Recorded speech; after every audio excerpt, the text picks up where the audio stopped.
Hey trainers, welcome to another video, and today we are looking at the Ultra League Holiday Cup.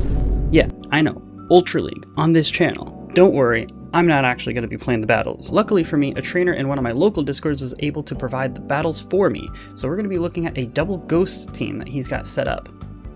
Getting into this first battle, Jellicent into Skeledirge. So while Skeledirge can throw Shadow Ball, this is a much better matchup for us as we have fast move pressure, as well as Surfs come much quicker there than those Shadow Balls.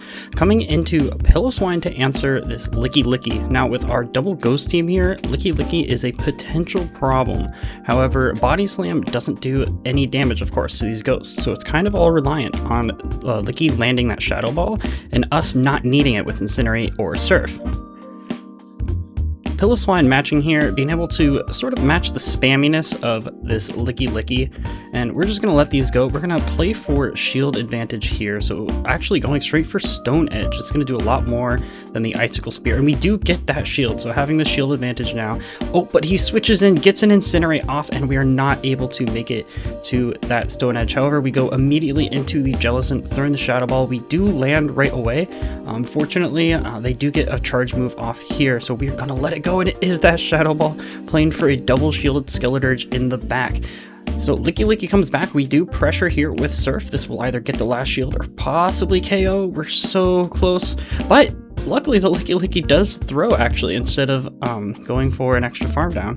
Oh, he throws the Body Slam. All right, so we're going back and forth here with this little wet noodle fight of who's going to knock out who. That looked like a visual glitch where they did in fact use their last shield, and yeah, they used their last shield on that Licky Licky there, and they FF when they see the Skeledirge come in.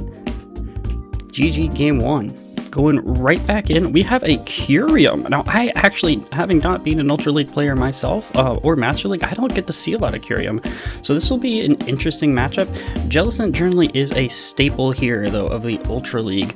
So this Shadow Ball here, probably going to do a bit of damage. I don't know if we're going to get a shield. I would assume not yet, but that does bring it down to the red, actually, and puts it in a potential position to be farmed down, which I believe is what we're going to be going for here. Shielding up and getting of one more Hexen before throwing the Surf, just to make sure we don't end up having to use another shield to stay in there. We don't want to go down 2 shields, but in comes a Galarian Moltres.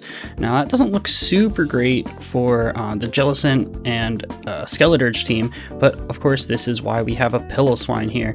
Now, we are down a shield, and Galarian Moltres does hit like a truck. However, yeah, that payback does what looks like about 60%. It brought us all the way down to mid to low yellow there.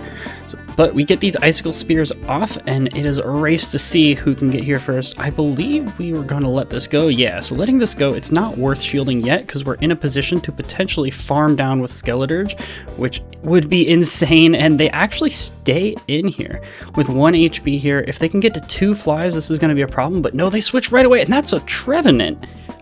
They have a Trevenant in the back, so this is looking great for us, especially with how we already have those Incinerates going, but they do get to this move. This has got to be a Seed Bomb, yeah, and doesn't quite do enough damage. The next Torch Song comes through. This is going to hurt.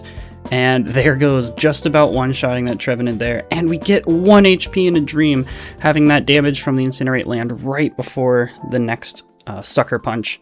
So now switching teams, now we're bringing in the Bellybolt team. So this is the same back line, but we're leading Bellybolt this time instead of Jellicent, and we've switched out Pillow Swine. So Bellybolt running, I believe it could run Muddy Waters, but we're going full electric charge moves here with, I believe, Sucker Punch is still our fast move, and that not very effective, still almost one-shot that Golem there. Rock Blast getting off. We are going to go down 2 shields, so putting a lot of faith in our Bellybolt here. In comes a Magnezone. Magnezone not looking super fun to play against for this Bellybolt here either, but we get the defense rise, and here comes the charge. I believe this is probably a Mirror Shot, or no, going straight for a Wild Charge and switching out.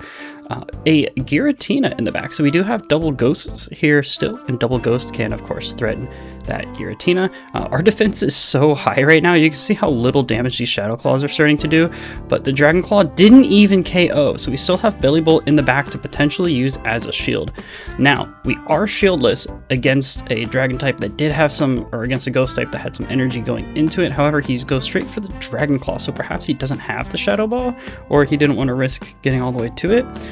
He still shields before dipping out, and comes in with his mid-range HP Magnezone and is using the energy. So this is where I think some of our opponents here have been throwing energy when I don't think they've necessarily needed to. I think they would have been better off saving it, but we still get a wild charge off into the Skeledirge, which is nice, but these Torch Songs, they come so fast. And adding up, this might be, yeah, that's a lot of damage. And the attack rows, forcing here our opponent to throw their energy. Now, this is where they do need to throw their energy, and it's going to be down to the races and who's going to get there. We just barely don't get to the surf. How many sucker punches? We needed one more sucker punch. So it worked out for our opponent. Going into the next one, now this is a much better matchup for us here, as we have this super effective damage with the Sucker Punch going into this Dusknoir. Now it's not Shadow, and I believe Shadow Dusknoir is far scarier to fight than a normal Dusknoir. I'm not quite sure if that changes in the Ultra League versus the Great League, but we're going to get off our first Parabolic Charge. We still get the defense boost. We're going into another Parabolic Charge. Our opponent is Beware here, which is an interesting Pokemon for, I guess it kind of fits the vibe of, it's a normal type, and so it has potential to beat the Ghost, as well as it's a fighting type, so it has potential to beat the normal. So I like this option from our opponent. I think he got stuck in kind of an awkward position, but he did get 2 shields down. However, our Skeledirge has a lot of energy, so we're going to get those shields right back. There's the first one, and if we can get to it, but we just barely don't get to it. Let's see if this kills. Shadow Punch coming through, it's really close. We do get the Slash Torch Song. We'll see if they want to shield this with their last shield or let it go. They let it go, coming in to farm down our Skeledirge with a Stunfisk. This is an awkward position. Luckily, it takes a couple discharges to kill this Jellicent, as well as it's running, I believe it's running Mudshot, it looks like, and not Thundershock. So that's a little bit better for our Jellicent as well, because we're not taking all that extra fast move damage. We get Surf number 1, and are we looking for a swap? And we are, and we get the swap. Well done, trainer. Throwing this move here, and we're just going to start smacking away, coming into a Parabolic Charge, and we barely get there. Potentially could have tried to go all the way for the bigger hitting move.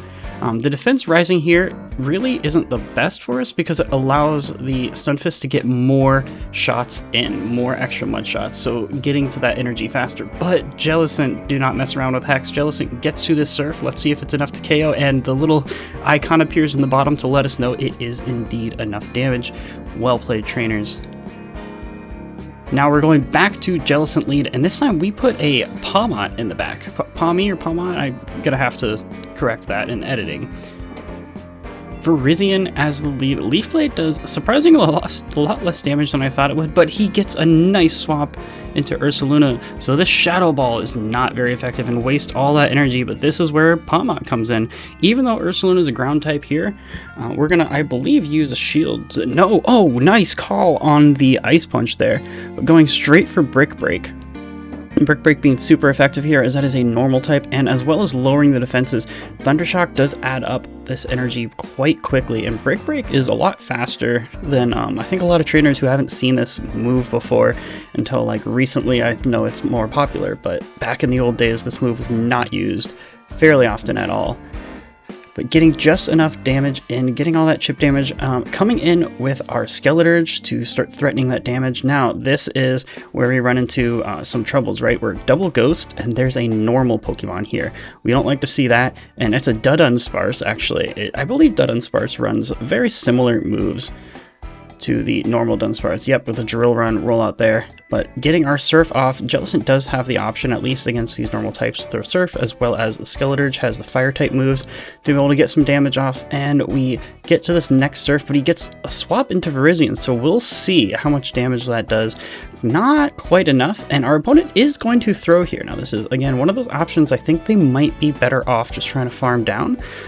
Again, since I don't play Ultra League, and Great League I believe you would have gotten the farm down. I'm not 100% sure if Ultra League that was enough health, but this allows us to get some extra damage here in with our Skeledirge, some extra farm.